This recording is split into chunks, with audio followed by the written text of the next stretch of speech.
We have a legend in studio today, bud. Hell yeah. Who we got in studio today, Mick? We got a former UFC champion of the world, Rashad Evans.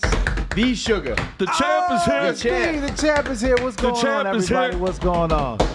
The champ is here. The champ what is up, here. Sugar? The champion of the world. What's that feel like to be up? champion of the world, man?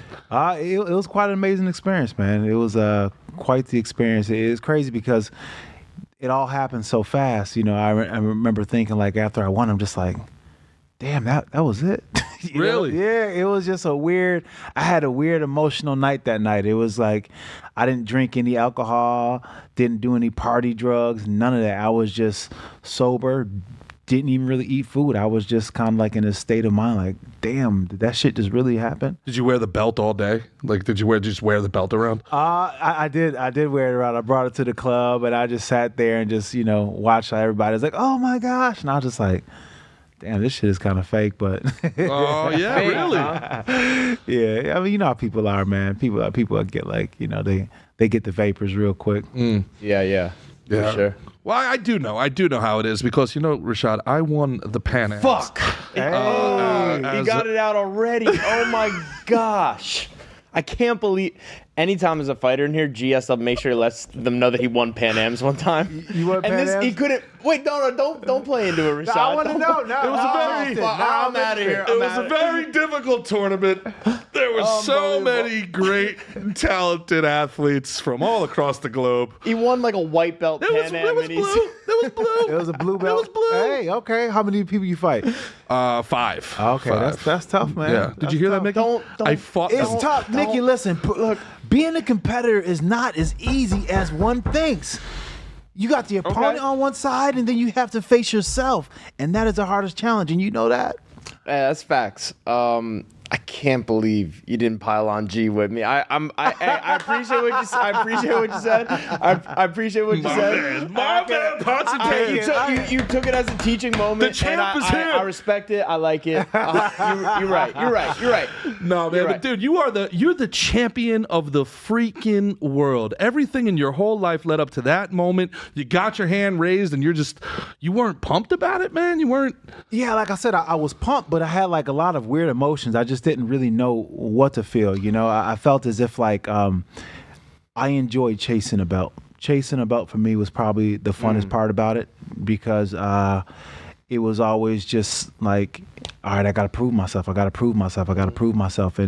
having that mindset, it was a comfort for me because I knew I was going to be the underdog. I knew that, I would go in there and take some people by surprise just because they weren't expecting me to be as good as I was. So I felt as if like, I just felt comfortable in that position, and being a champion, you gotta change your mindset in order to face the challenges that now look at you as their big opportunity. Have you ever heard? It's interesting to hear you say that. Yeah, it's super interesting. Have you ever it's heard like the being on the hunt? You preferred that being on the hunt instead of reaching the mountaintop. It wasn't as I have a coach that say, you never want to reach the top because after you reach the top, there's only one place to go, which is down. So yeah, that's the old cliche. It's one thing to get there; it's a harder thing to stay there. Right. Yeah. And there's the thing about it: when you get up to the top, your mindset has to switch over from being how it was before. Tyson Fury has a kind of famous quote about this, not the same, but it's interesting in how similar it is. He was talking about fighting Klitschko, knowing in the fight that he's beating Klitschko and feeling this overwhelming depression come over him in the later rounds, going, I'm about to be heavyweight champion of the world. There's nothing for me. The rest of my life is nothing. This is it. This is the pinnacle. And he's talking about this while he's in the ring with Klitschko. This is what's going through his mind, is that what should have been the pinnacle of his career, the greatest moment of his life, and all he's feeling is this depression and sadness that's coming over him. Yeah, I mean, I can totally understand that. I mean, it's a story you tell yourself to wake up and push yourself through the training. You have to have a story. You have to have a narrative in your mind that pushes you to do what you need to do inside competition. And for me, it was that I'm the underdog. I got to go out there and, they're all against me. And I just told myself this crazy shit to just always be able to hit a switch and be able to be on point and be ready to go. And once I won, I was like, damn, that was it. You know, it was a weird feeling, but at the same time, I wasn't disappointed. I was just kind of like surprised. I wasn't like more elated or crying or something like that, you know? You almost like now the real work begins. Yeah, now the real work begins for sure. For sure. It's a little anticlimactic for you. A little bit. I'm gonna be honest. I'm a little bit. Yeah, I think it's interesting, like what you were just saying about Tyson. It's almost like the kind of like the self-awareness, and it can almost be like a detriment. Does that make sense? Mm-hmm. Yeah. Where it's almost like you're like, yeah, all right, I did it. Like I've won the fights before. I did it, and then you're like, all right, now what's next? Right. It's kind of that hedonic treadmill. Where you're like, all right, what's next now? Yeah, like how are you going to recreate the game in your mind? Because you have to recreate your game in your mind. You can't be the challenger, you know, when you're defending the belt. You have to understand that these guys are going to come in with a different energy towards you. So the energy you have to have towards them just has to be different. You can't go into the cage and someone being hungrier than you. Did you always know that you had it in you to be the champion? Did you, when you started with the competing, you know, especially in the weight class where you were consistently undersized for your weight class, right? Let's actually, since the Ultimate Fighter is going on right now, Rashad, you did something crazy where you competed at heavyweight. Yeah. And you were weighing what, like 215? Yeah, I was like 220. But walking around at 215. By the way, yeah. So Rashad did say, this is the first time we actually met. He did say I was big as shit when I walked in here. Yeah. I'm walking around about 215 right now. Yeah. So that's like me competing at heavyweight right now. Those guys for sure. Which is crazy. And you compete at 170. Exactly. So you could have easily cut to 170. Well, I don't know easily, but he fought it. He was the. You could have reasonably cut to 170. Yeah, 100%. You agree? 100. I could have. I thought you were big, man. Well, you were the 205 champ. He was thick. Yeah, 205 champ. Yeah. But I mean, I bulked up to get to heavyweight. So like, when I got the call to be on the Ultimate Fighter show, I was 195 pounds. No way. You could have made 170. Yeah, I was 195 pounds, and then I started to bulk up to be able to be on the show. Well, I want to get back to the question I asked before, but we have talked about this a lot on the show, and there seems to be very differing opinions. Do you think the old school wrestler mentality of sucking out as much as you possibly can, getting to the absolute lowest weight class, is still the best way to go? Or do you think it benefited you to, even though you may have been smaller, you were faster, you weren't sucking yourself out at all? You know, is it better to compete at what would you say, a more natural weight class? Is that what you'd say? I think it's better to compete at a more natural weight class, and I say that because what a lot of guys don't realize when they're cutting that weight is that when they're cutting that weight, they're cutting out a lot of things that's going to be able to aid them in a fight. You know, being able to have the fast twitch response and being able to have just the muscles to be able to have the endurance and all the things that go along with it on a physical aspect. And then, you know, you have these guys, if you're one of the guys who fights close to your weight, you're eating normal. You're eating normal. You're having a pretty clean diet, but you're eating normal. And when it comes time to, you know, bring the fight to the war of attrition, you have much more ability. Probably have more energy. More to draw from. More to draw from. And I always felt like, you know, guys that will cut a lot of weight, as a fight went on, they will kind of taper off and their strength would kind of diminish and things like that. And I was just now kicking into my second gear. Mm-hmm. Well, you hear that like with Pereira. He said he would never fight at that weight class again. It just was too hard for him. Yeah, and he felt like it just took it out of him too much. But then you see other guys. There's legends of Anderson Silva walking around at like 220 and cutting down to 185. Yeah, like, you know. So I don't know. Is it that size? Definitely, I imagine being bigger does help, right? I mean, if you can put it back the right way, and I say that because, you know, now you're not allowed to do any kind of like any of the IV hydration methods anymore. So now you have to really put it in manually speaking, and that could be hard to do with the time that you have to do it, and then you still got to get in food as well. I mean, when you were able to do an IV, you're able to fill up with liquids and then still have your stomach empty so you can fill up on food. Do you think people still do that anyway? Balance. I mean, how can you check whether people are filling? Yeah, I mean, you can get away with it, but the penalty behind it, if you do get caught, can really cost you, and people talk a lot. So if you do it, you have to make sure you have a camp that's pretty buttoned up. But yeah, you definitely can still do it. Yeah. No, I know it's difficult, like, because you're trying to like pound the water and then you gotta like eat. So you gotta like kind of wait. But you're like, I want to get this in, and it's like kind of like stressful. It is. You know what I mean? Even though it's like the nice time where it's like, all right, I get to eat again and all this stuff, and I get to feel good. I've just felt like crap for about a week. Yeah. You get to like satiate all that stuff, but at the same time, it's like it's a stressful thing where you're like, all right, my belly's all full of water. I'm like sloshing around here. Yeah. Now I gotta go and I gotta make sure I eat. I want my carbs. I gotta get my a little bit of protein, all that stuff. Yeah, because the thing about it is, and if you eat the wrong thing, then you can find yourself on the toilet the whole night. So then you're going to end up losing more weight than you would have lost because now you got the runs and now your body can't adjust your body to it can't that adjust to it that fast. Interesting. So it's a very slow method. Like what we'll do is we'll just kind of sip on the water. Even though we wanted to pound it, we'll just kind of sip on it throughout the whole day. Just keep sipping it. Yeah. Once you made weight. Did you ever? That's what they always say. They're always like, like sip it, don't like pound it. Yeah, you gotta sip it. Because you can like your body's not ready for it. It could like reject it. Yeah. Yep. And it's better to have it kind of room temperature or warm water, so that way it assimilates your body better. Because when it's cold, then it's kind of even more disruption. Yeah, drink a couple beers, get those carbs back in you. Loosen up a little bit. You got to fight tomorrow. Loosen up a little bit. Might as well, right? Did you ever have a fight where you thought the size mattered? Where you were like, man, this guy's just this is a lot of weight. This is a lot of size. Nah. Yeah, because you were always seemed faster, quicker to the punch. Your speed seemed to be a huge benefit at that level. Yeah, I felt as if like I was strong enough to handle with these guys. Like they weren't just gonna manhandle me, but at the same time, I did feel like they were big guys. But I'll say they're big, but I'm faster.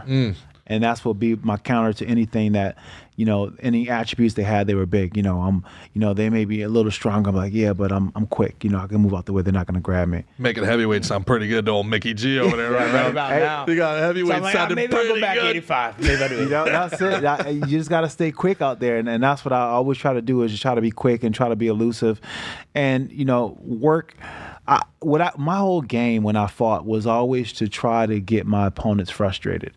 And it was either through me being like cocky or me just moving around a lot or me just kind of taunting them a little bit. It worked for Rampage, that's for sure. It was a method behind my madness because once you get an opponent mad, you get them fighting out of their emotions. And when they fight out of their emotions, they're now calculated. They're out the game plan. So then they throw punches where they throw and they bring their hips forward, makes it easier for me to take them down. And they're less calculated. So it made it easier and it made it so that I was able to make up for whatever area I wasn't better than them. Because a lot of times I wasn't better than these guys that I would beat, but I would just had a better strategy. Well, I mean, that's pretty humble, but I mean, at the end of the day, one person gets their hands raised, you know what I'm saying? It's like, hey, buddy, I'm not better than you, but I'm just going to go ahead and take it anyway, Yeah. When you're talking about being a fighter and you're talking about these sort of strategies and staying in your discipline, what are you looking for specifically? Like we talk about a Rampage. You never know what's real with Rampage and what's not, but you clearly got under his skin. Yeah, well, I mean, with Rampage, I plant a seed earlier, right? Like you plant the seed with the trash talking, and then eventually when you trash talk, they're going to tell you how you can beat them, and they'll say it by really not even paying attention. Like for instance, when I was going to fight Chuck Liddell, Chuck was like, "Oh man, Rashad, if he thinks he's going to eke out another decision, then he has another thing coming." So then I knew if I moved around a lot and I really frustrated him, he would come charging. And that's what I wanted him to do. I wanted him to come charging. I wanted him to just be a little bit less calculated and just really try to rip my head off and play the counter game. Bro, I saw that clip of you knocking him out on Instagram today. They were showing like something they did? Yeah, it was like in like the greatest Christian, UFC knockouts ever. We have internet, don't we? Yeah. We can maybe pull up a clip when someone's talking about it. Yeah, they don't like to show that one too much whenever at the UFC. They don't show that one too much when it comes on when it comes on when you're in the UFC event. They have like something that comes on right before the main event comes on. It's like a montage of all their biggest moments, and that moment is not on there. It's not there? No, it's not on there. Well, Chuck is still an icon. Yeah, I mean, Chuck, listen, I absolutely love Chuck. One of the best things that's great about this sport is being able to just be cool with people that you fight with, and for some reason, Especially when you beat them. But we all gel together, man. And It's always extra easy when you beat them. Yeah, it's always extra easy. It's always extra easy. I don't know what you're talking about. He's a great guy. No, but I'm friends with people who beat me though. Like Anthony Smith, he's a good friend of mine. He knocked me out in the first round. So, but we're good friends though. We're good friends. But Chuck was one of those guys that was just. Oh, there it is. Oh, here. Oh, that's Rampage. That's me and Rampage right there. Nice double leg there. I think that's after he caught me with the uppercut or something. All right, we got to keep this to like 5 seconds or less before Daddy Dana pulls our copyright card. That was probably one of my favorite seasons of The Ultimate Fighter to watch. It was when you guys were the coaches. Oh man, that was a fun one. That was excellent. Gerard's favorite person, Brendan Schaub, was on the show. Oh yeah, B. Schaub was on the show. That's right. Yeah. Yep. Brendan's a good guy. Good guy, Brendan Schaub. Yeah, Brendan Schaub was on the show. Yeah, it was a good show, man. Me and Rampage. It was beef, man. Like was it legit or was it made for TV? It was legit. Really? It was legit to the point where they would have to tell us, like they pulled us aside a couple times, like, guys, listen, we need to finish the show. But you guys, every single time you're around each other, all you do is fight. And we got to film this show. So they asked us to kind of cool it down a little bit, but it wouldn't take much because what happened is Rampage had like his cackling group that he was with, and anything he said, it was just so goddamn funny, you know what I'm saying? Rampage, right? So he'll say something to me, and next thing you know, I'm just like, I'm not gonna take this shit. I'm not gonna let you sit up here and raise your leg on me like I'm a fucking fire hydrant and just piss all over me whenever you want. I'm like, no, bro, we're gonna have it out. So every single time I seen him, I'm like, we can go. And one time in particular, we were out in public, and I was at a club and didn't even know he was in the club. And he jumped down out of this booth and jumped in my face and started talking shit like how we normally do. And I'm just like, are we gonna get it in here? Okay, I'll give a free fight. And then the security guards came and they ended up kicking me out of the club. Get out of here! Yeah, they kicked me out of the club. You know why? Because you weren't in the A team, bro. That's exactly why. It was. That was it. Gotta get your game up, bro. Yeah, that was it. You could tell. Is there still beef there? Nah, it's been cool. Like we did a movie together. Called Boss Level, and we played German twins. Nice. No shit. The Bundesliga. Yeah.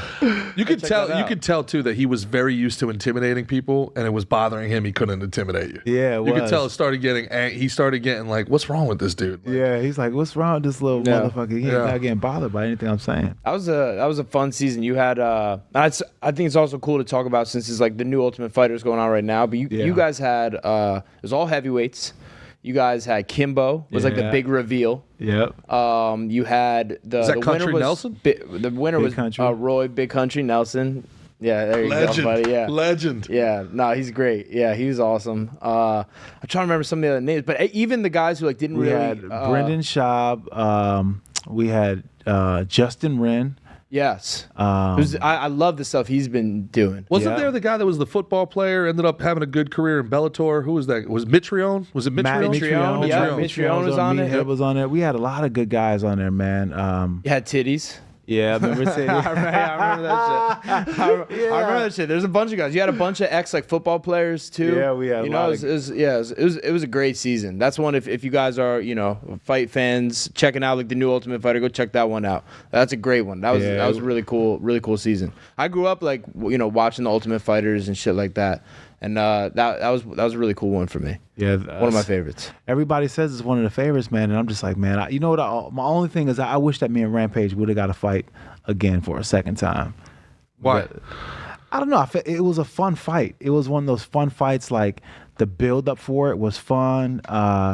It was like one of those bigger than TV moments, you know what I'm saying? Like everybody was talking about the fights, and we did a whole like prime time show, and it was like such a big buildup because what happened was we did the reality show, and then we were supposed to fight at the end of the season, but then he was doing his A-team thing, so that fight ended up getting pushed back, and I had to fight Thiago Silva in the interim, and then I fought Thiago Silva, and then finally we got a chance to fight Rampage, and it was such a build up because it almost didn't happen. So when it did happen, everybody was still hyped up about it. And if I remember correctly, his team tried blaming the loss on his filming schedule, that he didn't have a proper training schedule and he didn't have he didn't have a proper camp, and that, let's run it back again. That was like their whole excuse, was like, he wasn't able to dedicate. I mean, hey, he had a date just like I did. But it was funny because when I finally got a chance to really sit with him when we did the movie together,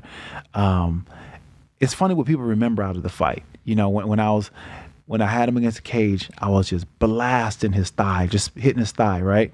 And it's a very unorthodox technique. People don't really punch the thigh. They don't really do it. You never had an older brother then. Right. Charlie horses. I beat the hell out of my sister's thighs. The thigh's the way to go, right? The thigh's the way to go. So I had him against cage, not much action was saying, and Herb Dean was like, all right, let me see something. So I just start just hammering his thighs. And I noticed that he was like really reacting. So I just kept doing it. So I talked to him, and I'm just like, he said, hey, Rashad, man, tell me the truth, man. I know I had a mole in my camp, and they told you that I had something wrong with my thigh, and that's why you kept on hitting me in the thigh, man. And I was like, stop. No. I was like, no, I just it was Herb Dean. Wow.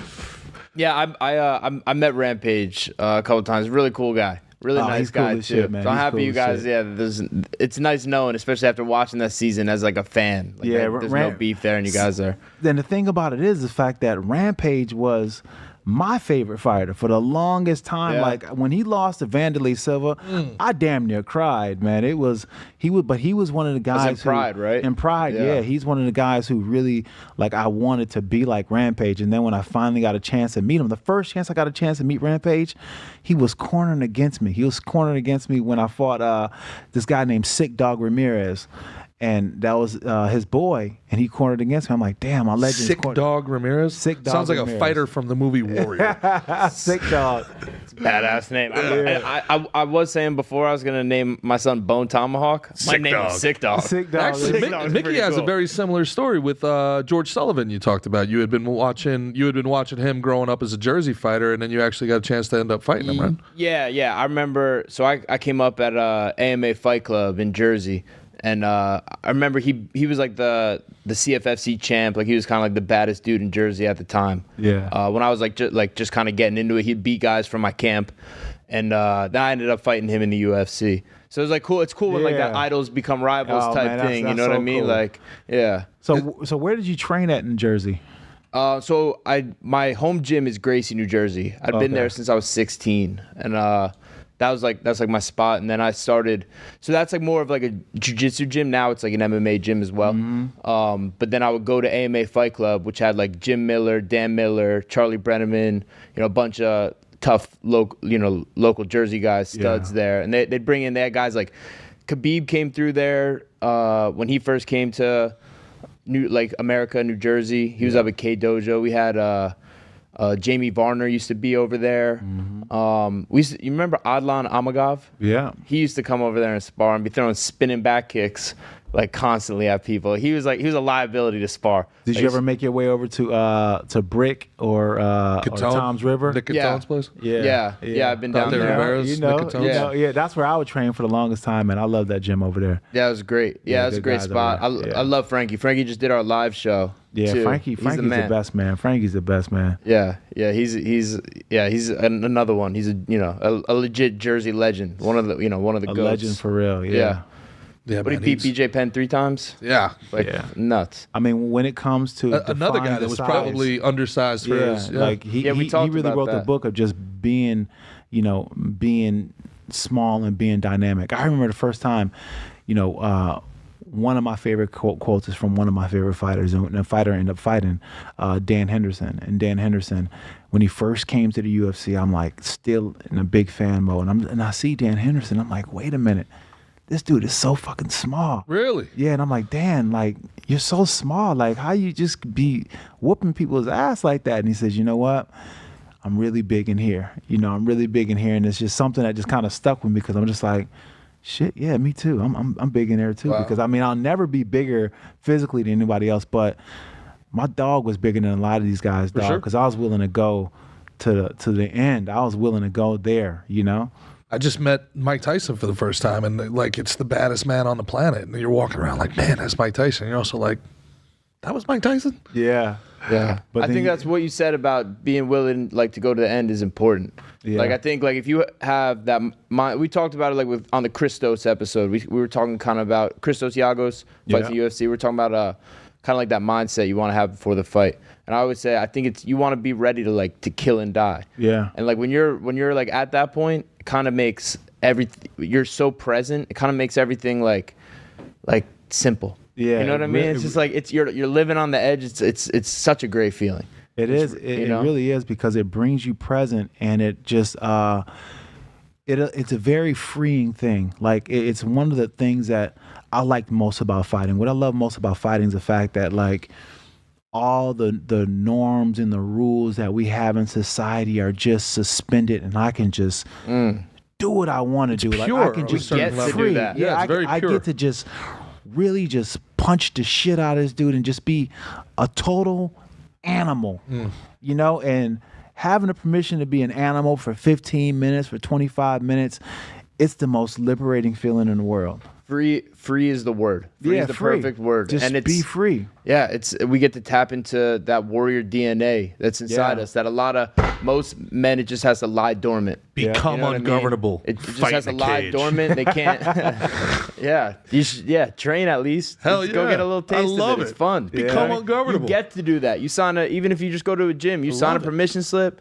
You know what I mean? You should learn for a while first. Learn how to spar right and But do all that shit. there's such a purity to it in a world that's becoming more and more convoluted. Yeah. This person is this. I'm assigned this. I'm fluid. That you're a winner or you're a loser. Right. You know, it's very simple. You're in there, and it's you, and it's another person, however they may identify. But only one of you is going to win. You can't identify as a winner at the end of the fight. You know, it's just this is it. It's me. It's you. It's pure, truth. and it's the truth. Yeah, and the best thing about it is the fact that once you really reach that stage of competing where you realize that it's not even about this other guy. You know, this other guy who's out there that I'm fighting against, he's just a set of equations that I got to solve. But really, it's all about what I'm going to bring to the table. And I feel like a lot of times in the fight game as athletes, we kind of forget that. We kind of forget that the battle is won here first. And when you win the battle here, and when you're able to defeat yourself, your opponent is going to be, you know, is going to be a lot easier to beat. Can you expand on that? When you say did you say like to defeat this opponent first, like yourself? Defeat yourself, yeah. In what way? What do you mean? Make friends with the worst outcome. You know, be okay with whatever happens in the fight. And a lot of times we're in that space where we're so afraid of what's going to happen that we stop ourselves from doing what we can do. Reaching your potential. And reaching our potential. And it's the fear of just not being able to, you know, have our hand raised at the end of it. But the truth of the matter is, you got to be willing to not have your hand raised if you really want to win, because winning Otherwise, and losing, you'll be too timid. You won't go all in, or you won't be able to go all in, because in order to have that win, you have to be able to take chances. And when the more chances you take, the more of your probability is going to be to win the fight. You know, you take more chances, you go out there and you take more risk. You may get hit for that risk. Fortune favors the bold. Fortune favors the bold, 100%, especially in the fight game, because it's a game of me imposing my will. And I can't impose my will unless I'm out there taking chances to impose my will. I love that. So I like that. What was your process about becoming friends with the worst outcome? Because you hear so many other people talk about manifest greatness, only think about the positive, you know, don't let the negative thoughts slip into your mind. You hear that on one side. Yeah. And on the other side, you're saying, as a champion who's lived it, you know, think about the worst case scenario and be okay with it. Yeah, you got to look into that fear and see what it is behind that fear that's really holding you back. Because what happens is you're afraid of losing. But why are you afraid of losing? Well, I'm not gonna be able to make the same amount of money. Okay, then you deal with that. Well, why is it so important to make that kind of money? You know, and then you start realizing the fact that it doesn't matter. You know what I'm saying? Because if you're believe in yourself, the money's going to be there. The money's going to come. If you believe in yourself, you're going to get the money that is owed to you. You're going to get the money that you deserve. And once you start breaking down these narratives that fear brings, because fear has a thing of just making a whole lot of things that may never come to fruition, but it brings them up as if they're going to happen for sure. So what I would do is I would just sit in front of a mirror and I would just look at myself and I would just be honest and just address it as it came out. And if when it comes out, I'm like, nah, fuck that. Nope. And I would shout it out. No. I would shout it out and I would work myself up and I would really get myself believing, and not just saying it, but truly believing that no, I'm not going out. And my thing was this. You would say no to the thought? No to the thought, no.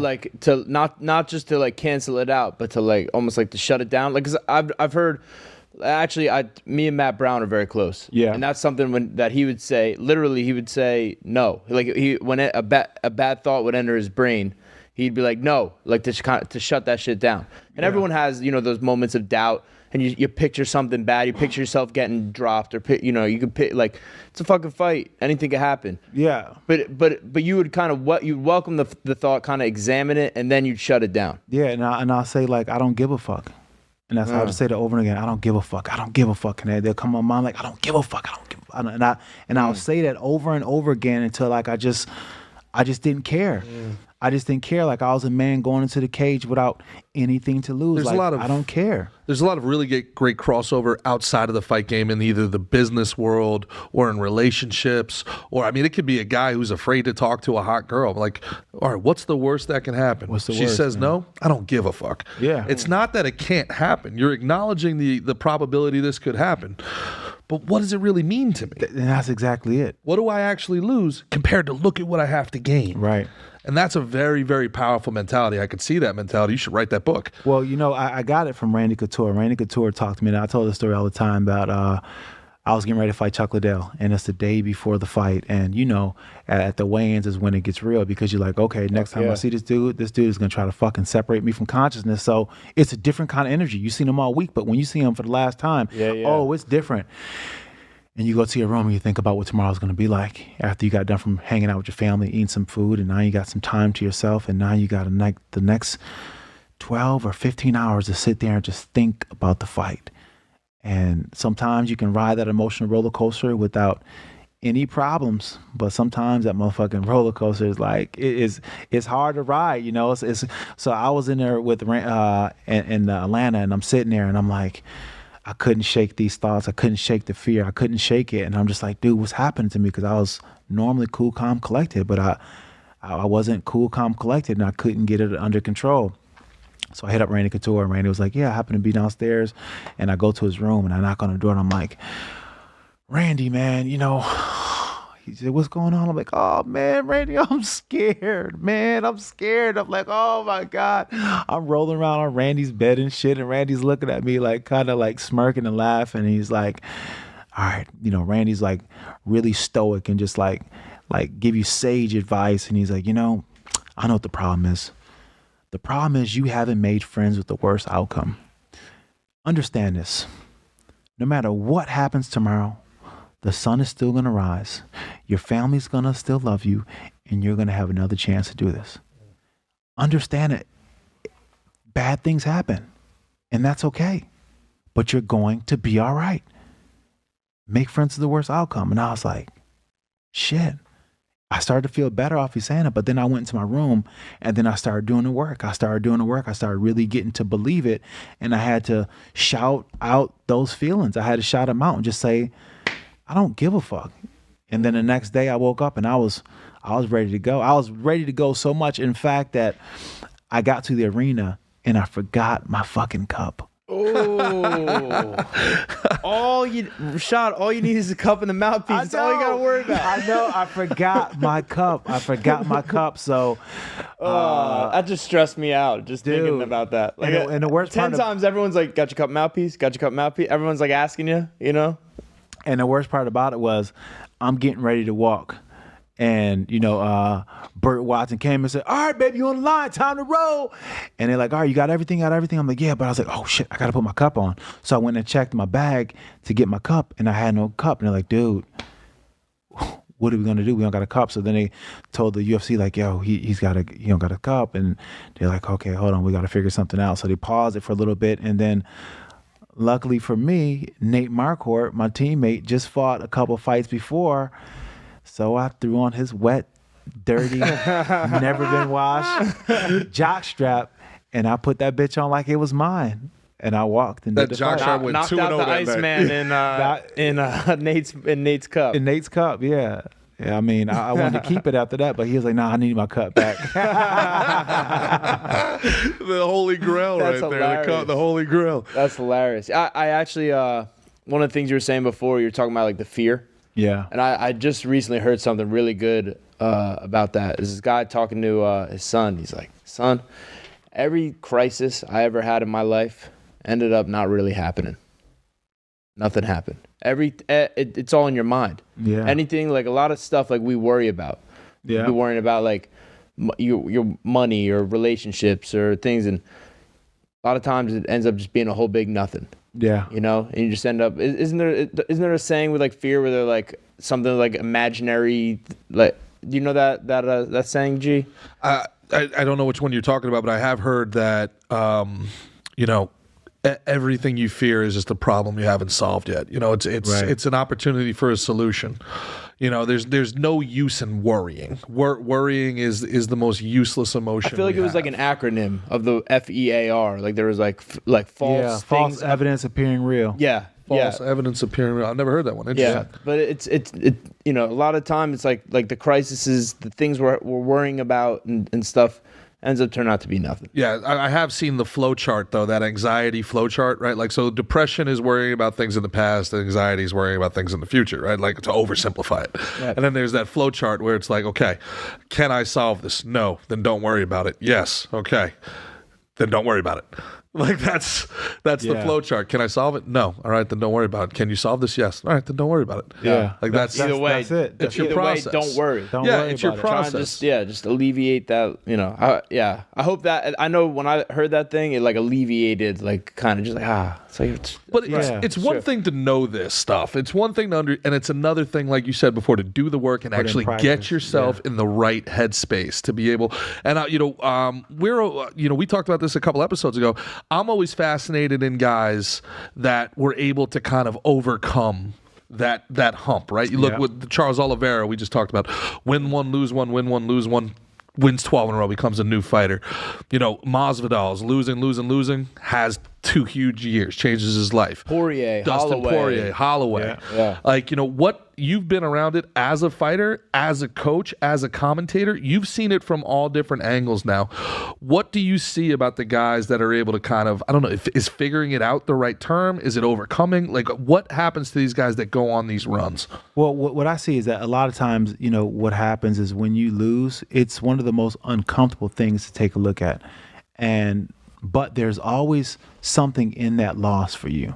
And even in your wins, because a lot of times when you win, your mistakes get overshadowed by the fact that you had good results. So sometimes when you're winning, you're really working on a loss. You're really building up to a loss that you're eventually going to have because the mistakes are not being corrected. Interesting. So when you lose, it's an opportunity to correct those mistakes. And you have to be able to sit with that pain, sit with that uncomfortable feeling. And what I've seen, that guys like Charles Oliveira, like Dustin Poirier, like these guys, they're very good sportsmen after they lose.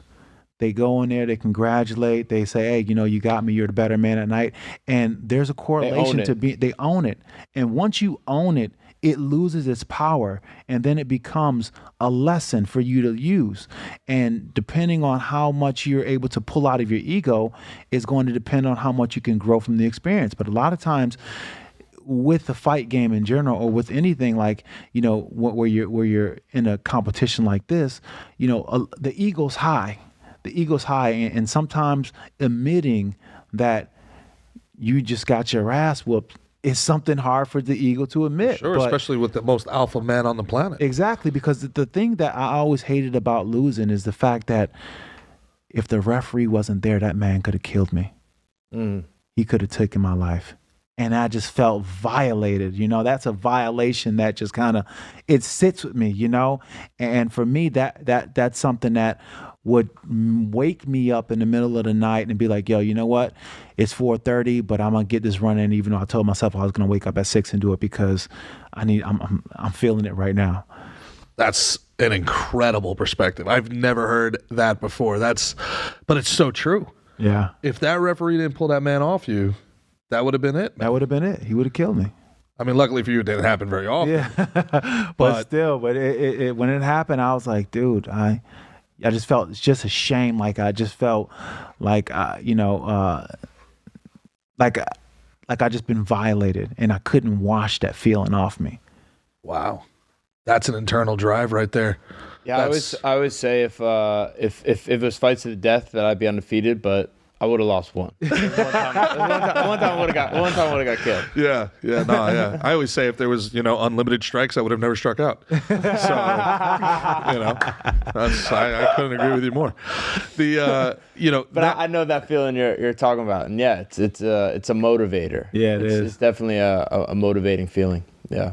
Now, what is it about a John Jones that separates him from everybody else? I mean, you fought some of the baddest men on the planet. Chuck Liddell, we talked about, Rampage. I mean, you name him, you fought him, and then there's John Jones, who it just seems like he's been performing on a different level than everybody else. John has a belief in himself that has never been shaken, and the belief that he has is it's crazy. Well, he had to defend himself from 2 NFL caliber brothers his whole life. But I mean, it's something to really be examined, because like it's the same things that make you great will not make you great in so many areas, because he has his big ego. Sometimes he gets himself in the trouble that he gets into outside the only person that's ever been able to beat John Jones is John Jones. So when he applies it to sport, it's fantastic because of the fact that he's got such a sensational belief in himself that, even no matter what, he's like, I'm going to do it. I'm going to do it. I'm going to do it. And he truly believes it. And he does it because of that. But it doesn't hurt being 6'5" with 78-inch reach. And listen, no doubt about it. No doubt about it. His physical attributes, 84-inch reach. 84-inch reach. His physical attributes stand on its own as being a huge advantage. But outside of that, I know what it's like to have to mentally bring yourself to a fight. And I couldn't imagine bringing myself to a fight on the heels of some of the things that he had to bring himself to a fight. A lot of times when he was getting to the cage, he was coming from a very uncomfortable situation where he's got in trouble for something, and he had that in the background. And sometimes when you get so many detours outside the cage, your life outside the cage gets bigger than your life inside the cage, and it starts to overshadow the work that you do inside the cage. He was even able to turn that into a win when he had one of the greatest trash talking moments of all time, where DC was getting after him. He's like, I beat you after a night of cocaine and hookers. Knock it off. Like, right. That's what I'm saying. Like, you're sitting there like DC, you're like, he did though. Damn. Yeah. John Jones is a special individual when it comes to competing. What was your plan against him? When going into the fight? You were like a big brother to him, right? You guys. Yeah. I remember in the lead up to the fight, them talking about the relationship that you guys had were at Jackson Wink. Yeah. John was a really good training partner. I enjoyed working with him. I didn't believe that he would not try to be the dominant one and try to fight, because we had a situation where we had myself, Keith Jardine, we had Brian Stan in the 205 weight class as well, and we all avoided each other just fine without even entertaining too much topics about fighting each other. It's just something that we didn't talk about. We just didn't agree that we weren't going to do that, and that's how we were able to train and give each other our all in training practice, because we were doing it in good faith that we weren't going to fight each other. But then things got different when John, John's a young man, started feeling his O's and really started to accomplish some things, and he started, saying that he would fight me and things. And I'm just like, at the time, my ego got the better of me. And I'm just like, all right, bitch, let's do it. And, it was tough because I felt as if, they chose him over me. And I was like, the camp. Yeah, I'm like, you rat bastards, you motherfuckers, because at the end of the day, I helped put them on. For sure. But I can't get mad at them for them wanting to have dreams and aspiration as coaches too. You know what I'm saying? And maybe they didn't see it in me that I could get them to where they wanted to be, and it was about talent. And I was like, not about damn. not about loyalty is how you were feeling though. No, it 100% was not about loyalty. Yeah. No. But it just wasn't a move. That's just stings though. It killed me. I can speak for us two. Loyalty is a big thing. You know what I mean? For most people that is. Yeah. So that would burn you up, but your team's kind of turning your back on you. Yeah, it killed me for the longest time, man. Like I couldn't even, like, I had friends in Albuquerque. I had a whole life in Albuquerque that I would go and spend so much time, at least 9 months out of the year in Albuquerque, just training and on and off. But when the whole thing happened, I just couldn't go back because I'm just like, I felt like everybody was fake. If Greg and Wink was like that, I'm like, damn. And these were the guys who I was pretty close with. But time heals everything, and perspective and taking your ego out of it also it does as well too. And when I realized and look back on some things, I realized that it wasn't so personal. You know what I'm saying? It wasn't a personal. They were doing what was the best for them, and they made a good decision in a sense because John Jones. With myself or just with them? Like how did they break the news to you that you've been riding in and rocking with them forever, and I'm gonna go with this newer younger guy? I told them that I would fight John, and that's what he's been asked for, and they were like, all right, they were gonna corner John, and I was like, all right, I guess. That's a fucking kick in the nuts. I was like, damn. Well, I mean, fuck. And I just started to. I moved here at the time, and it kind of dovetailed to when I was going through some marital problems as well with my wife at the time, and I ended up coming out here, and I had like a knee injury, so I just formed camp out here. End up spearheading the Blackzilians. Yep. Which I'm now training at an evolution of. Absolutely. I came down about a year ago just to like Henry had invited me down, the great Henry Hooft. Yeah. And I was like, I'll come down maybe do a week or two. And after 2 days of training, I was like, I'm moving here. It's a good vibe, man. It's a good vibe. But I mean, everybody on that early team, Henry, Tyrone, Vitor Belfort, all these guys, they all came in. Anthony Johnson, Michael Johnson, all these guys came in, and they came in to just, to train. At first, I just wanted to camp around me. I was like, I'm done with this super camp shit. I just want to form a camp around me and just have guys that I want to train with just come in and pay them for the time and have them leave. But then everybody would come and they would stay. And then pretty soon South Florida's pretty dope. Yeah. I mean, Albuquerque's okay, I guess. But but at the time, it was like a movie because Glenn Robinson, our old manager, was like, he spared no Not expense. the crime dog. No. Glenn passed away. But he had this tool company called Iron Bridge Tools, and they, they made tools for Home Depot, this Husky brand tools. They off-labeled these tools. Yeah.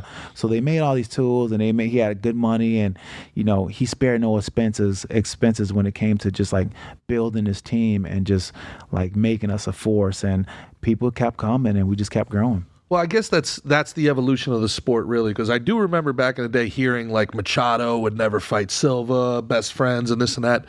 But as the sport consolidated, who? Wasn't it Machado and Silva? Was that who wouldn't fight each other? Am I saying that wrong?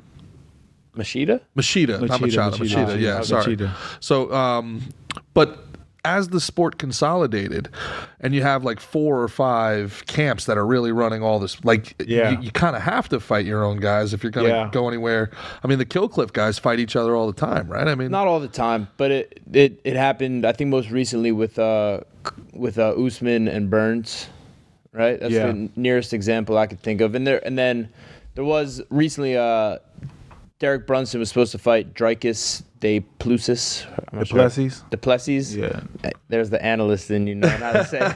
People say I just call him Dricus. But they were supposed to fight, but it ended up going away. But Dricus used to just come down here and train. But if we have a lot of people visit, so that's very possible too. You visit, you train with a guy, and then you end up seeing them.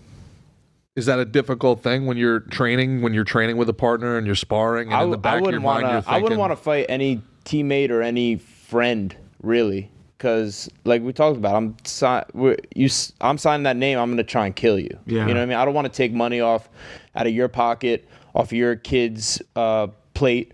You know, food off your kid's plate. I don't want that. But you know, if there's a certain, if you're like fighting for the belt and stuff, hopefully you can make a gentleman's kind of agreement. Be like, hey, let's go get it. Yeah. Something like that. You know what I mean? Yeah, I never liked fighting a teammate, but I mean, sometimes you had to, and I fought teammates a couple times. But you know, GSP, I always used to be like, you know, my friend, I never like to fight my teammate just because when it comes down to the fight and I have to make a scar on the head to finish the fight, I don't know if I'll be able to do it because I don't want to have to look at my friend and see the cut that I did. Shit. That was really good, bro. That was really good. Yeah, that was fantastic. That was Jason Scoop level good right there, really dude.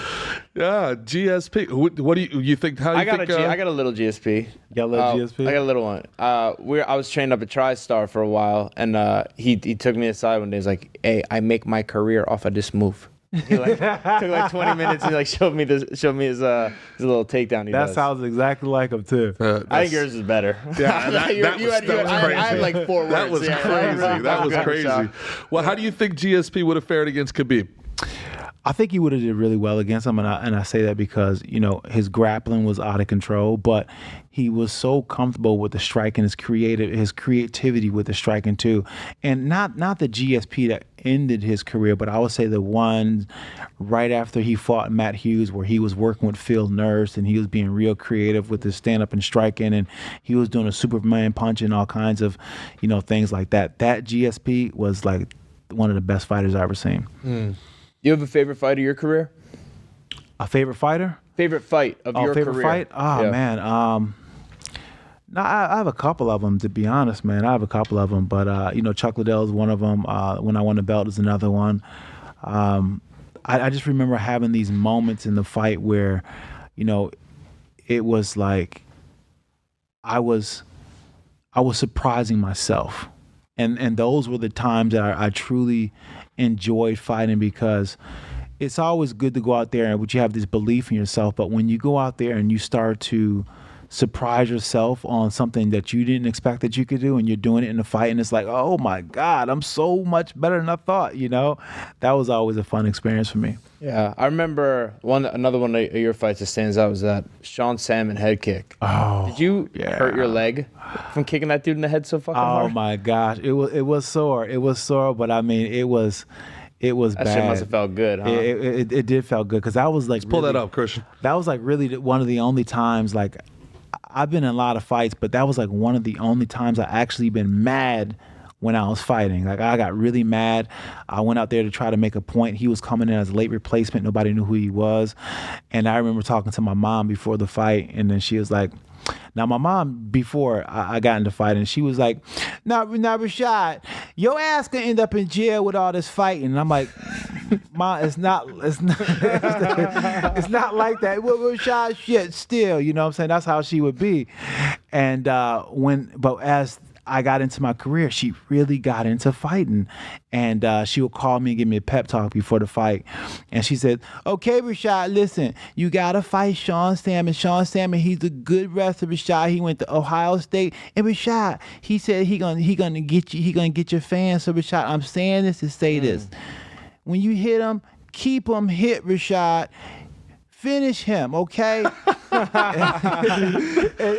I'm like, all right, Ma. So here we go. I'm out there and I'm moving, I'm grooving, right? Yeah. I'm moving and I'm grooving. I see the open. You can't lose to a dude with a name of a fish. Come on, that's sushi, bro. I can't do it. That's so I hit him. I hit him, and then I hit him 2 more times, right? And that 2 more times, I called my mom to the fight, and I was like expecting my mom to be like, yeah. You kept hitting them. So I got on the phone with Mom. She said, Rashad, good job. But you know, I'm going to be honest, Rashad. I'm not a fan of that dirty shit. And I'm like, I love your mom. That's hilarious. That's it. We need to get Rashad's mom on the pod, man. She said keep hitting him, and then when you kept hitting him, I was like, Ma, what you mean? Rashad, you knew he was knocked out. And I was like, Ma, I didn't know. I thought he might wake up when he hit the ground, so I just had to like hit him. That's the referee's fault. But Rashad, still, you got to be careful out there. Come on now.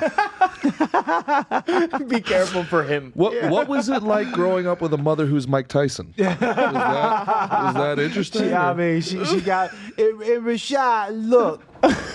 That's phenomenal, man. Now she's probably getting after you about the mushrooms. She's like, don't mess with those mushrooms, Oh my God! You avoided jail for this long. Rashad, you're gonna lose your mind. Okay, shit. You better get Christ in your life. You're a big fan of the boomers, huh? Yeah, the mushrooms. Yeah. Listen, the mushrooms have brought me out of so much darkness, man. Like when I was in this transition from retiring and on to the next phase of my life, I just didn't know what I wanted to do. I didn't know what this whole experience was about, being a fighter. And then now in the second half of my life, I didn't know, like, I just didn't know. And the transition was so difficult and it was so hard that I had to go inside. I had to go inside. And when I went inside, man, it was amazing, the world that I found inside. You know, it was amazing because so much of my life, I thought it was one way, but after having my experiences with psychedelics, it really completely rearranged my whole thought process on my existence in general. I'd love to hear more about that. Well, I know personally, taking them, I would just say I evolved through them. Like, it made me understand the world better. Understand myself better. There's been times where I've never been happier, I think, than I was on a little boomer trip. Yeah.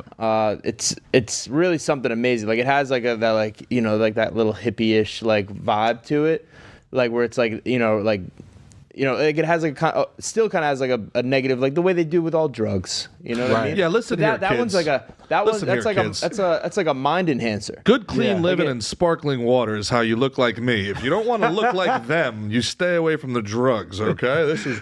Yeah, but I think if you're in a you're an adult and you're around good people, go out in nature or something, try something, you're gonna have a positive, life-changing experience.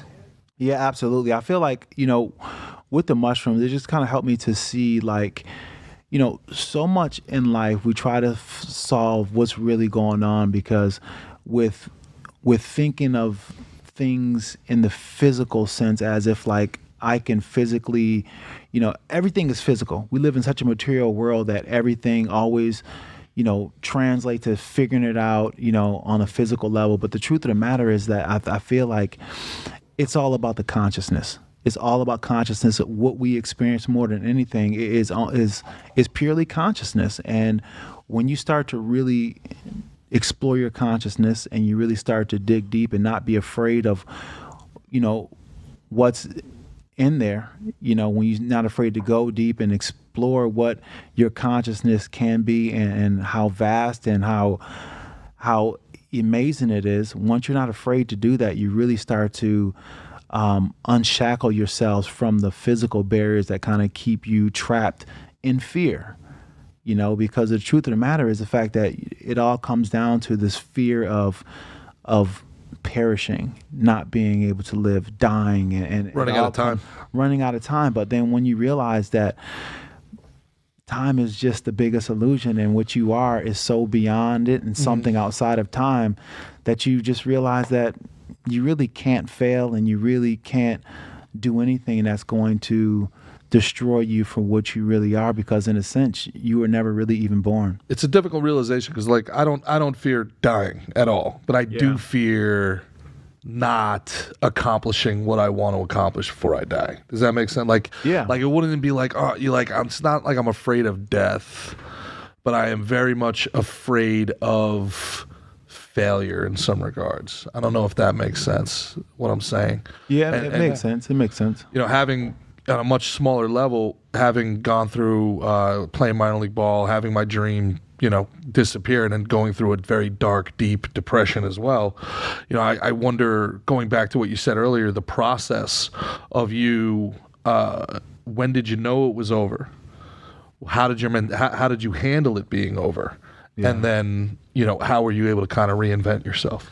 So I lost 5 fights in a row, and I didn't lose many fights, but I lost them all at the end of my career.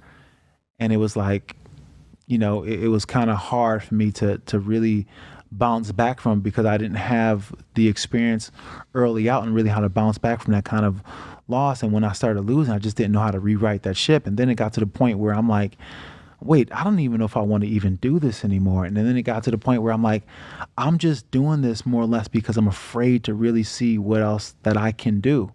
I've been doing it for so long, I just become so mechanical about it that I lost a big feeling for it, and I really had to do some soul searching. So I didn't know how to gain the perspective that I needed to, but my friend introduced me to a modality called 5-MeO DMT, and it is it's medicine from the back of a Sonoran desert toad. If your friend is Joe Rogan, you can just say his name. Like, it's fine.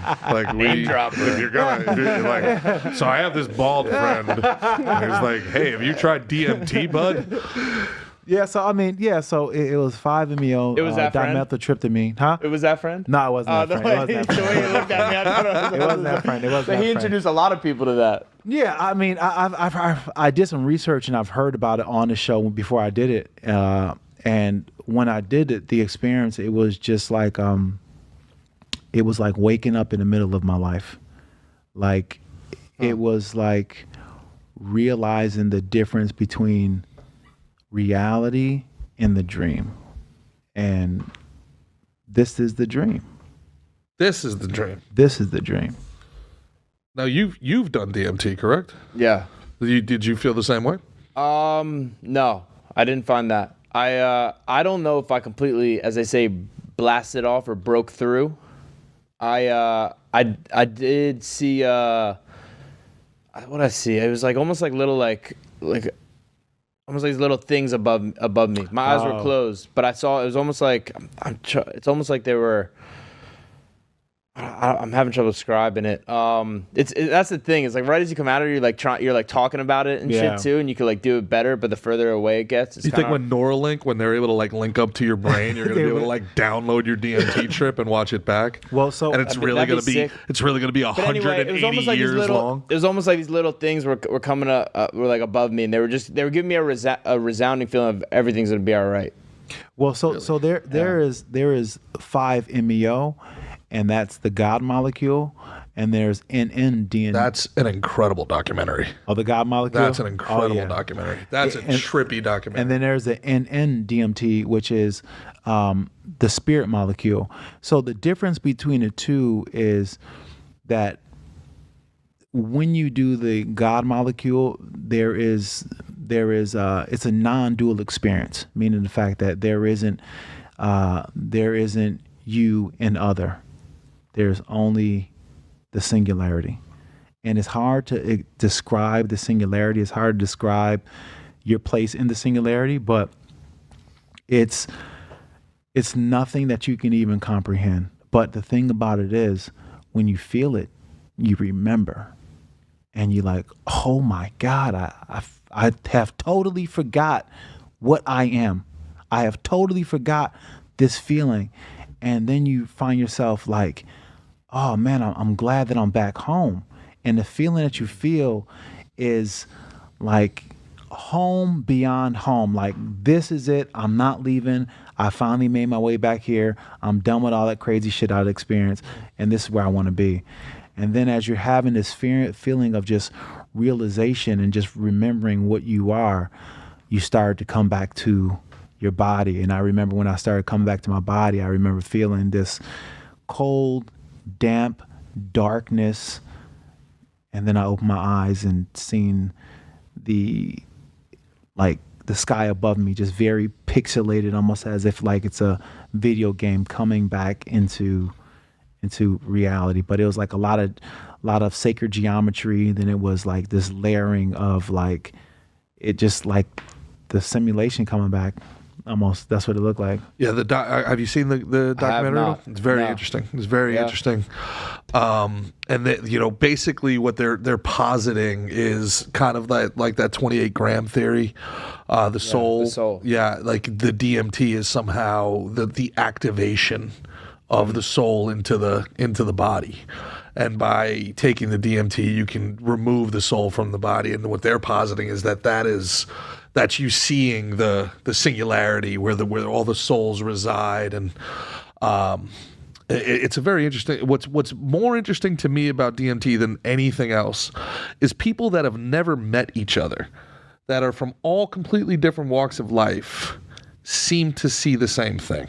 Yeah, like elves or sacred geometries. I feel like there's more like fairies or there's different like through lines. And my understanding of ayahuasca is it's DMT as well. So it's DMT, but these are all like there's all different levels of what the DMT will show you, and like the programming on what we are from a vibratory sense is so complex and so hard to explain, because we have these energy bodies, and these energy bodies that we have the ability to be interdimensional, and it's hard to describe these interdimensions because it's almost like something from a 5D reality trying to speak their reality to something that's in 3D. It just won't work. The concepts, the understanding are just not there. You know what I'm saying? So it's the same thing when you have these experiences with the medicine. You go to these realities, and it's so far beyond this physical realm that it just doesn't fit, and you can't really articulate it because it's beyond anything that we can comprehend. And this helped you come to terms with your athletic career winding down? You felt like there was something bigger than you, or do you feel like there was a new purpose for you? Or? I mean, I just felt like what I truly was, and feeling what I truly was, there was no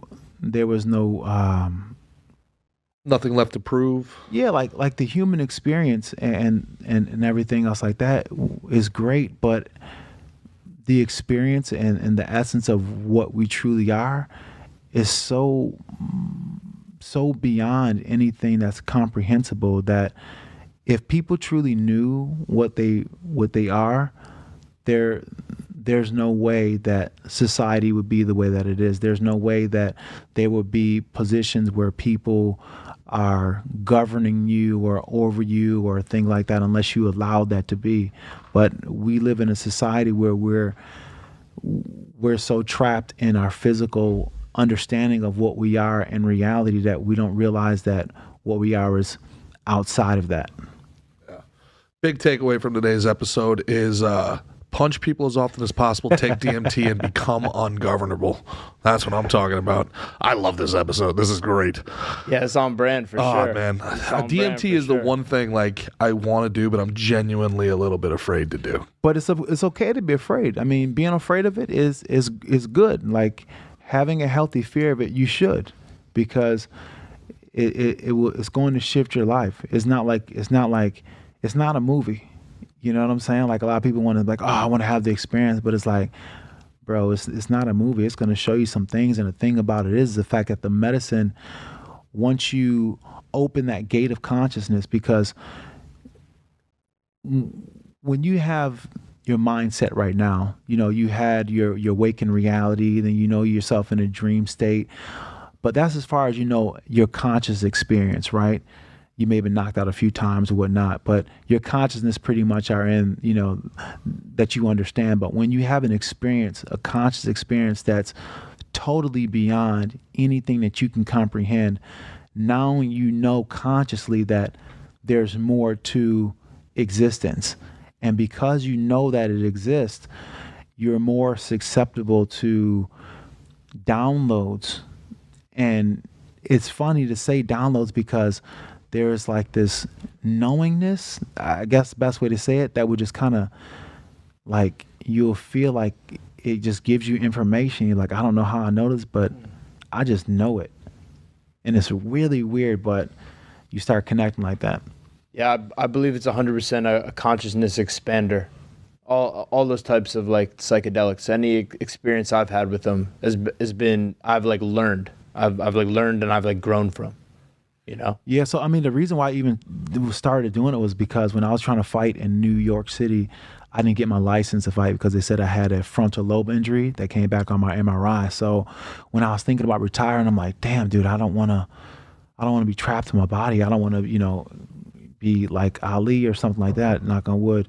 But I was really worried about my mental health, being the fact that I'm an analyst and things like that. So I started looking into ways to kind of roll back some of the miles on the odometer, and I ran into a Paul Stamets and Joe Rogan interview, and that's when he was talking about the stack that he does, which is niacin, lion's mane, which is a functional mushroom, and psilocybin, which is the magic mushroom. And he was talking about the protocol that he uses, and it helps with concussions and it helps with, neuroregeneration. So I started to use it, and I started to feel like real gains. Like I would train, and not only was I able to see the opportunities when I was sparring, I was able to get to them. And when I felt like I was losing a step, was because I'll be able to see it, but I was just too slow. But I started to really feel the benefits of it. And just to correct one thing, you didn't end your career on 5 straight losses, because last year you came back. I did. And we got a dub. We got a dub in the column here. I got one. Yeah. So you are now part of a company that deals in the mushroom world. Is that correct? Yep. Is Yep. it your company? It's me, Jake Plummer, the quarterback from... Really? Jake Yep. the Snake? Wow. Jake the Jake the Snake Plummer. Snake. Jake Wow. the Snake Plummer from Colorado, and Denver Broncos, Arizona State guy, Arizona Cardinal guy, and Del Jolly. I love Del. You know Del? I know Del. Yeah, I Okay, spent some time with Del. I did some stuff with the Realm of Caring out in Colorado. Okay, yeah. We did a bunch of stuff together. I love him. He's a great guy. So And Del, the name of the company is? it's called Umbo. Pull it back up, Christian. You can leave it up. Yeah. Scroll up there a little bit so people can see what it is. Yeah. Tell us about Umbo. So Umbo, we only have functional mushrooms, which are the lion's mane, the turkey tail, the reishi, the cordyceps, and the shiitake. And Shiitake? Shiitake. Now shiitake is good for like hair and nails, and each of these different SKUs have like different things they're good at. Like lion's mane is good for nerve regeneration, and is good for cognitive health. And How do these things cordyceps. taste in a marsala? Well, I mean, it depends on which one. Now, if you lion's mane is probably the best tasting mushroom ever. Really? Yeah, I mean, I love lion's mane. I gotta get some. You're coming when from you talking Portobello about this- hard here. Listen. It will smack You got Portobello. porcini? It will smack Portobello in the face. How dare you? Portobello is delicious. Well, And in it's fairness, better I for haven't you. It's tried a better lion's for mane. you. Yeah, It's lion's better for mane's you. so good for you. So there's things with mushrooms where and I think you might know about this. So correct me if I mess up at all. But there'll be paths of mushrooms like connected like for miles under the ground. Yeah. Right, like they'll go through they'll see like tree roots and they'll go around it and they'll connect and it can do the same thing for your nerves. Yeah. Like Yeah. connect things in your body. Yeah. And like there's a whole there's a lot of special Pretty stuff viral about- video going around about how Japan, because of so many fault lines, Right. very difficult for them to connect their subway system. Yeah. So they had these Oh, engineers. yes, I saw that. They had these engineers trying to figure out what the most effective usage of their roadways would be, and then some genius, or somebody who was probably like some 20-year-old kid who was on Boomers, like, I got an idea, and he put out mushroom food with the map, right? Yes, where all of the subway stops they proposed were, and then they let the fungus grow, and it came up with best way. a route that was something like 20% more efficient than any of their engineers. Wow. See, had, and that's amazing, because the mycelium network is so important to the to the kingdom, the plant kingdom, and the fact that when the trees are out there, they pass nutrients and they pass information through the mycelium network. And I kind of believe that's one of the reasons why when you ingest these mushrooms that you just kind of get this download of this ancient knowledge of self, because you're eating the knowledge of the earth. You know what I'm saying? Like, imagine if the tree could talk. Think about the trees and think about Get the it? story. You take mushrooms, bud.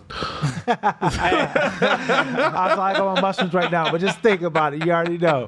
No. Is that tree talking? I'm telling you, Well, man. you see them breathe sometimes. I mean, you see them breathe sometimes. trees are sentient, man. People don't believe it. Trees are sentient. Yeah, you think so? Oh, 100%. Man, Sean Salmon over here is watching this going, I got my head kicked off by a motherfucker who think trees are sentient. Hug a tree. He's like, why don't you just hug me, man? This is brutal.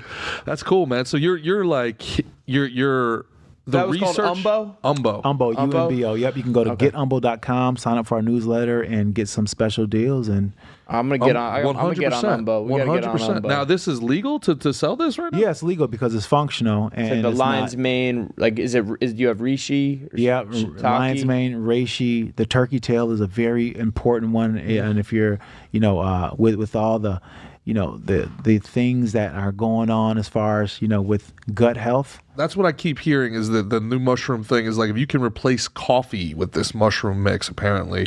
Yeah, it's amazing for your body what mushrooms can do because it's an adaptogen and it brings your body to homeostasis. And when you start to bring your body levels up and really start to take care of some of the issues that you may not even know you have, you start to really relieve yourself of the symptoms that represent themselves as disease. You start getting to the root cause, and that's a problem with a lot of allopathic medicine, the fact that it doesn't get to the root cause. You're only taking things for symptoms, and after a while, you need a medicine for the medicine. So when you start to really get involved with the mushrooms and start taking it, it really resets your body in such a way that it allows your body to heal itself like the body's meant to do. The body's meant to heal itself. And it's like, when you get a cut on your arm, you're going to get a scab and it's going to form, and pretty soon the scab's going to fall off, but that wound is going to heal. The same thing happens on the inside, but the only thing that we don't really focus on the fact that, like the arm scratch or scar or whatever, you got to keep it clean. But we don't keep our insides clean. We're not doing things to make sure that we're constantly detoxing. We always want to consume, but we're not really focused on detoxing the body. Yeah. And that's why for me, like I spend a lot of my time, like I'll fast and I won't eat till like maybe like 1 o'clock. Fast. Intermittent fasting. What does this word mean? Not running. We're not talking about running here. It's even worse. Yeah. No, but listen, intermittent fasting, it allows your body a chance to just get rid of some of the stuff you just consumed. And listen, I love to eat things. I love to consume. But at the end of the day, you have to realize that there's a ratio that has to play out, and if you're off in that ratio, then you can start developing a lot of bad things that happen. The body can get very septic. Now, a guy that's incredibly interesting, man. Now, a guy that's been through the fight game as much as you have. You look at a guy like Mickey coming off of an injury here, coming back, starting the second part of his career. What advice do you got for a guy like Mickey if you were in his position? I already got a bunch today, but please. I would tell Mickey, write out your plan. Write out your plan and what you truly want.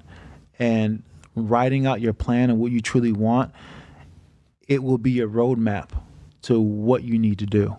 And when you become connected with what you wrote down, and when you start believing what you wrote down, then you'll start seeing it come to fruition. But you have a pen and you have a pad, and you're supposed to write your spells in it.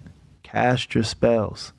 Be the magician. Start writing down what you want, and once you start to do that, you'll start realizing that things that you may have never thought were possible are somehow possible.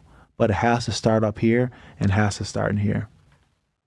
See, I would have thought maybe keep your left hand higher, throw like a front kick, like something. He knows how to fight. He's a fighter, man. He's a dog in there, man. I seen Mickey fight. Mickey's a dog in there, man. I'm joking. Just joking. Yeah, I know we're getting down to it. What other businesses do you have going on now? I know we see on ESPN, one of my favorites on there. Like the way you talk about the fighters. There's certain guys I think, and I'll even call him out a little bit. I think DC almost sounds like a fan, like a shitty fan sometimes when he's calling the fights. Yeah. I think he shits on guys a lot.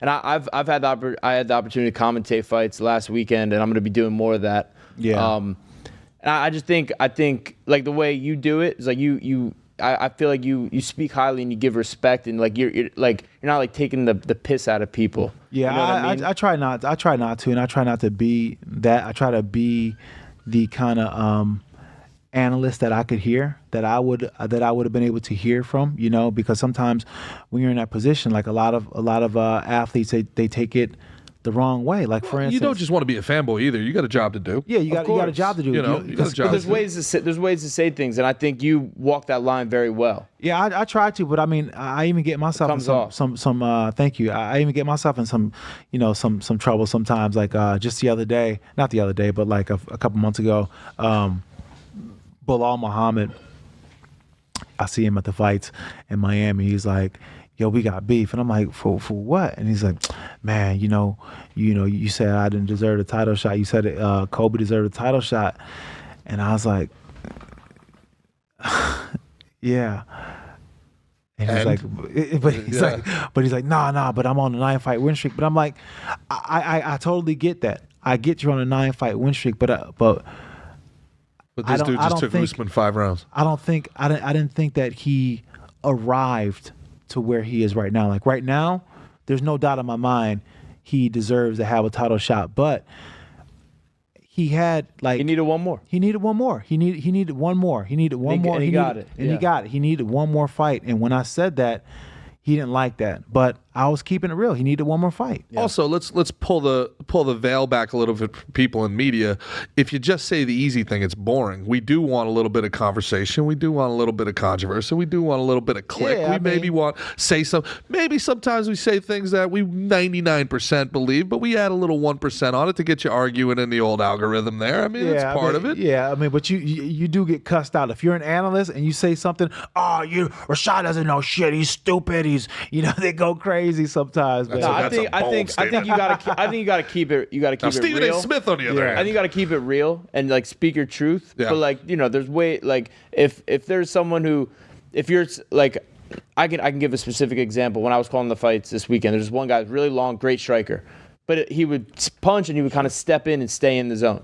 Yeah. So I wouldn't just be like, oh, he has terrible distance control. I'd be like, this dude is such a good striker. Like he's cracking with that right hand. If he steps back, he's going to be even bigger problem. Mm-hmm. You know what I mean? Right, I just think there's ways to say it where you're not like shitting on someone who's in there fighting for their life. Yeah. Totally. You know what I mean? So you brought up Brendan Schaub before. My whole thing with Brendan Schaub was we had our little talk on. Well, he's PBD. an example of someone who says who does the opposite of what I'm saying. This is exactly where I agree. Like I walked out of there, we were cool. We had our little repartee or whatever, and then he goes on Rogan and he's just like shitting on me, and I'm like, where the fuck is this coming from? Like, I don't disagree with anything that you're saying, but we were past this. Like, what's the point of this? You guys thing? got into a little spat? Kind of, yeah. Like for no reason. Like on PBD, he brought up like that I was an athlete too, and Brendan was like, he was a minor league baseball player. Let's relax. I'm like, I didn't fucking say it. Patrick did.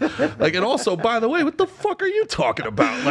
Was he joking around? No, he was dead ass serious. Like he was like trying to like he was trying to big league me, man. And I'm sitting here going like, all right, bro, like I put a couple years into this thing. I did some sacrificing too. I never said I would. But Patrick said it, not me. That's a big deal though, making it to the minor leagues. I mean, that shit is tough. Almost everybody in America plays baseball at some point. Like growing up, everyone's on a T-ball team, little league, doing that shit. I agree with Patrick brought it up. I tried to like give him his props. Then he came back. He was like, "Yeah, did you play D1 at fucking Colorado?" No, I did my research, and I was like, "Did you?"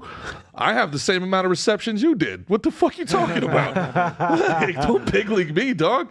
And then so we had our little thing. It ended up being great. I did a show with him. Yeah. He invited me on a show. It was great. And then he goes on Rogan and just is like, these guys act like they were athletes. I had to put them in their fucking place. And I'm sitting here watching this going, the fuck just happened here? The fuck is going on? So what other businesses you got going on other than, don't you have a bar right over here that we went to? Well, I was involved with the bar over here over at Hijinks, but it didn't end up working out. It's kind of hard to be in that business when you're married and things like that, man. I mean, especially with the bartenders you have over there. Oh my god, man, we gotta forget about it. No free shout-outs, we went because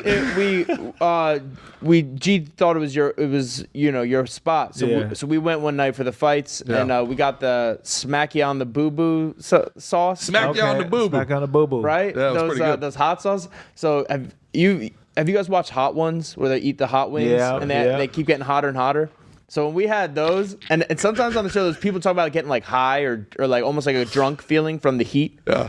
I got that from the heat. Oh, dude, boy was sweating. Bro, I was not like sweating. I felt I good. couldn't eat like that, I man. felt good. I felt good. Like I had like a rush. I had like a rush. The other from thing that's hilarious about this is Mickey hates going to the bar with civilians watching the fight because they start yelling shit out, and you can see his face. He just wants to get into it with everybody. He's just like, I'm just gonna eat this wing. Now the wing's making me uncomfortable. I'm having the worst time.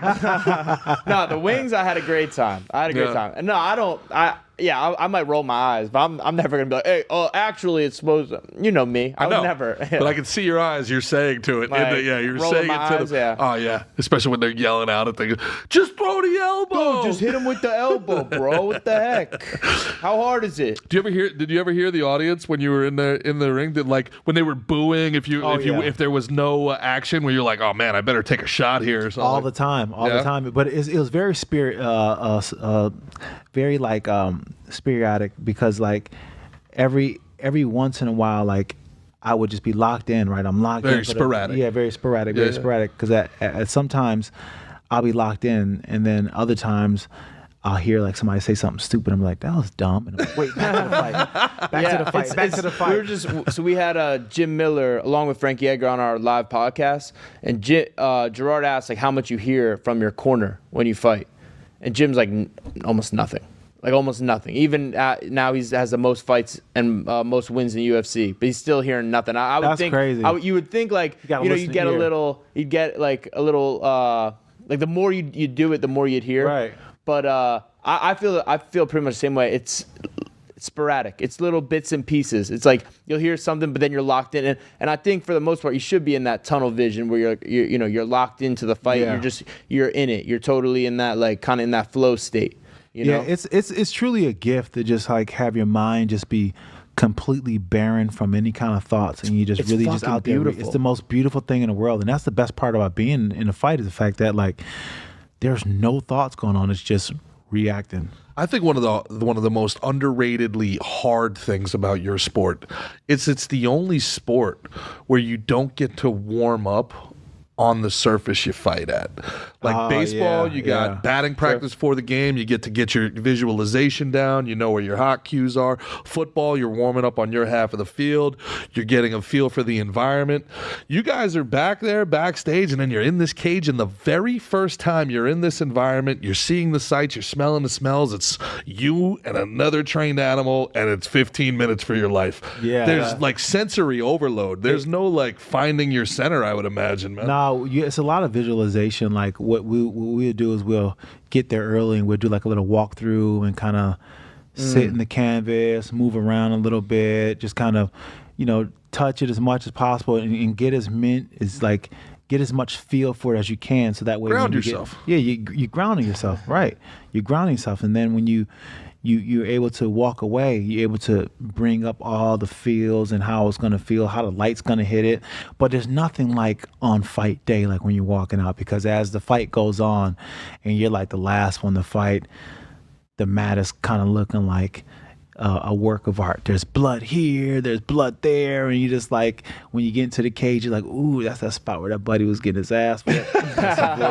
You're seeing like all these spots. Is it slick at that part of the night? Is it roughed up? It can be. Sometimes it's like there's spots where it hasn't really been broken in, you know what I'm saying? So it's still kind of got like a newness to it, but then there's other spots where they've just been wearing it out the whole night, where it's kind of wet and it's kind of like a lot of like some slippage and stuff like that. Are the cages the same from fight to fight, or is there more bounce in some? Is some harder than others? Or the bounce remains the same, but it's the decals on it that kind of changes for me, because some has more stickers on it than others, and when there's more stickers, it's a little slicker surface.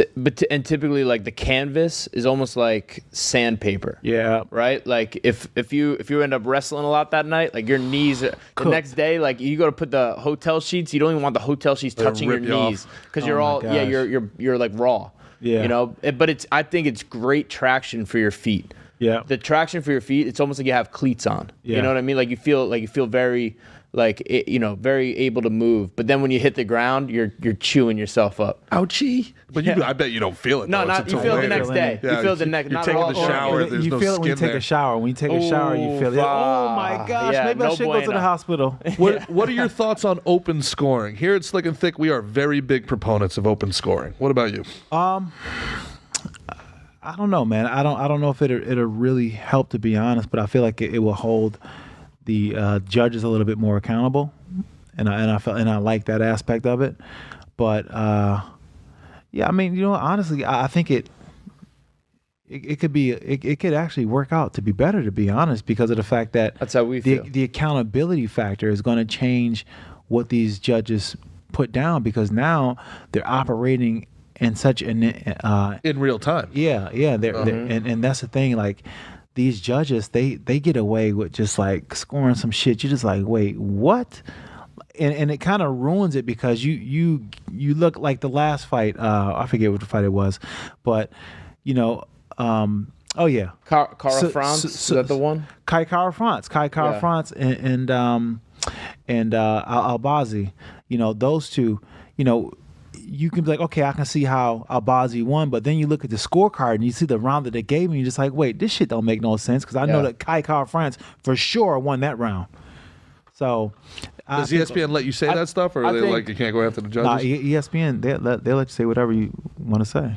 I think it would also be cool from the standpoint, one, it's the only sport where you don't know what the score is going into, you know what I mean, Right. going through it. But then you go into if you're down 0-2 going into the third, and they put that up there, that you gotta get them out of there. Yeah, You know what I mean? So I think it can make it even more compelling a little bit. Where this guy knows he might think he just needs to edge out of the third round, but no, he has to finish the third round. Right. He's down 0-2 on all the scorecards. So You know what I mean? somebody hit me up after the Mikey and Tommy episode, and they said it works for MMA because it's 3 rounds or 5 rounds. It wouldn't work for boxing because if somebody wins 7 rounds, the next 5 are unwatchable. So I get that. Right. Agree. But I think MMA, it makes all the sense in the world. Yeah. I agree. Now, 2 more questions before we let you go, champ.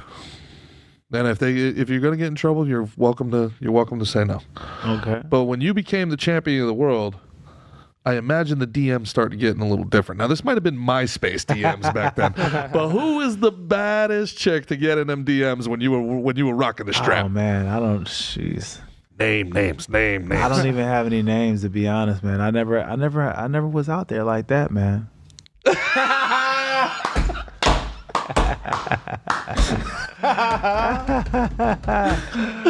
Yeah. No, I had my little wild time, but it was just different back then, man. Like it was different. Like people still trying to figure out like what MMA was going to be. Like we were really fighting for our ability to say that we were part of a legit sport. What a great time in UFC history, though. My God, I mean, every time there was just epic fight after epic fight, epic characters. It wasn't as corporate as it is today, No, and that's what I miss about those times, man. I miss about those times, because I felt like back then, UFC was like a moving circus, and everybody were just like family on that circus, and we were down for each other. You knew the people who checked you in. You had a great relationship with them, and they knew you, and they knew the shit that you pulled, and it was so much more of a feel to it, and it was different fighting for the organization. Well, even Mickey was just watching a documentary on Lee Murray. And Lee Murray, yeah. Yeah, and there's one of the stories about this massive UFC brawl in the 4 a.m. in the streets of London, where Chuck Liddell is taking on like 4 dudes. They're all coked up in vodka Red Bulls and out in London. There's no USADA in London, is there, Mike? And apparently Lee Murray knocks out Tito Ortiz. Tito swears to God it never happens. Everybody that was there swears it does. And I mean, that's the type of stories that made the UFC. It was I gotta see this stuff. It's almost like WWF stories, man. It's like it really was, and like back in those days, man, those fighters were bananas. They were crazy, man. A lot more cowboys, a lot more outlaws back in that day. Oh, those dudes are like fighters are a little crazy, but those dudes are fucking crazy as shit. Like You talking about like the who's the guy who talks Manly's Fry? Man, yeah. Back then, them dudes are nuts, man. Them dudes are nuts, man. They're sparring without mouthpieces. They didn't give a fuck. There's something to that. I mean, from a fan's perspective. Now, as you meet people and you love them, you're like, come on, don't do that. Yeah, But at the same time, it's like, I'd watch that. Yeah, they were savage, man. They were some savage, old, grimy. And here's the thing about it: like the training went along with it. Like it was like that for the longest time in MMA, where it wasn't even about like I remember we would do training where we'd be like, all right, we're gonna start with the choke already in. If you get choked, you know what I'm saying? Like it was impossible. You're definitely gonna get choked out, but it was all about being tough and about, we'll beat the hell out of each other and all these different things that we used to do. I remember Greg Jackson, he would torture us, man. Greg would be like, all right, we're going in the mountains, and we'd be like 15,000 feet up in the Sandia Mountains, and we're running up these sprints, and we got to do 49 of them, and it's the worst feeling. There's a rattlesnake chain. If you can dodge a wrench, you can dodge a ball. It was crazy, man. Greg was crazy back then, and if you didn't do the run right, all right, you're gonna do it again. You're like, no, you'd be crying and shit. Who do you think was the craziest guy that you ever fought? Who was the like Mickey says, the cowboy? Who was the biggest cowboy you had to wrangle? The craziest. Oh man. You're saying that he's fought, or that? Well, yeah, or anybody. Really. I mean, I'm so fascinated by that era of the UFC. Rather say just that you've experienced, even more so, just a character. Man, there's so many. Shoney was one of the bigger characters. Shoney Carter. Shoney was a character. Yeah. Shoney was a character for sure. Man, I've had so many characters. He fought in a Speedo. Yeah, I've had so many fighters that like so many crazy guys along the times that just never like was on the big UFC. Like one of my craziest guys that I used to enjoy training with. It was Ali Abdelaziz. He's a manager now, but Ali was something else, man. He was crazy. Ali was crazy. Now, I had never knew that you were such a big trash talker. Now, you hear obviously about Chael. You remember him blowing kisses and grabbing his junk? I don't remember grabbing the junk part. Oh, hell yeah. I must have blocked it out. Get in their head, man. He's playing psychological warfare. You grew up in Michigan, correct? I grew up in Niagara Falls. Niagara Falls. You wrestled Michigan State? I wrestled Michigan State. Yeah. So you're a Sparty. I'm a Spartan. You're a Spartan, man. Yeah. And then that transitioned, obviously, you went from Michigan State, transitioned into... So you grew up in Niagara Falls, New York. You're basically a Canadian. Yeah. Yeah. And now so GSP and then you, the two greatest Canadian fighters of all time. And now, so you come over here, and was the transition into MMA, being a wrestler, do you think easy? It was so easy. It was like something that I felt like it was like a natural transition from my wrestling. Like I felt like, oh man, I should have been punching a long time ago, and I couldn't believe it because at the time I was working at a hospital, putting bodies into the morgue and doing security work and things like that. And I would just be like, man, what is it all going to be like when it's all said and done? And I'm like, you know what? I just want to say that I lived to my fullest potential. So that's when I really started to pour my heart into just fighting in general. And I would train, I would train during the day, work at night, and then wake up and then do it all over again. And we would drive out to Coldwater, Michigan, which is probably like an hour and a half where I was at in Lansing, and we'd train with Dan Severin and his team over there. And back then it was so much better, not better, but it was just like UFC wasn't sanctioned all over the place, so you fought in these like little smokers all over the place. Well, you're like one of the connective tissues from those older guys to this modern corporate monster that it is. You're like, you're talking about Dan Severin, and we're talking about Chuck Liddell, and then, we're also talking John Jones and the other side on the, you're part of that group that helped it get over that hump to become, obviously what Dana White made into this multi-billion-dollar, this legitimately thought of sports entertainment league. I mean, right up there with Major League Baseball, the NFL, the UFC's right there. Yeah, it is. And I feel like, we've been constantly growing and really showing that we can be a leader in the top 3 sports. And I feel like when we came back from COVID first was a big step in that direction. But the UFC has done a great job of really constantly bringing their brand up to the level and really, making us one of the premier sports to watch. But back then, it wasn't even called MMA. It was called NHB, No Holds Bar. And part of their whole, facelift of really changing things around was kind of changing the idea of who was these fighters, and the Ultimate Fighter was a big part of changing that identity. These guys are not these, guys in a bar. These guys are your brothers. These guys are your... It's not the Tank Abbott. They showed us the story behind the fighters, and it really changed the way that people viewed MMA. Last question before we get you out of here. Do you think now, as a fan, obviously I don't know like you guys know, back then it felt like the marketing was more fighter-centric. You knew who Chuck Liddell was. Chuck Liddell was on TV shows and all these other things. You knew who Bas Rutten was. You knew who Fedor was. It was very much the fighter was the draw. Now I can't tell you half the time who is, the headline of the UFC. I just know it's UFC 289, it's UFC 270. The UFC is the draw. And I think that's something that they've made a conscientious decision. Like, you root for the New York Giants. You kind of don't care who wears the uniform. Right, exactly. And I think the UFC's kind of gone that direction. Do you think the fighters need to do something to make sure that they're getting their personal marketing? So that, at the end of the day, that's your brand. You can't, or is just being affiliated with the UFC enough? No, I feel like, even from the UFC standpoint, I feel like, they only can reach a certain level of growth unless they have that. Specifically, I'm talking like Ngannou, right? Yeah. Is it better for Ngannou to be Ngannou everywhere else, or is it better for Ngannou just to be another guy in the UFC?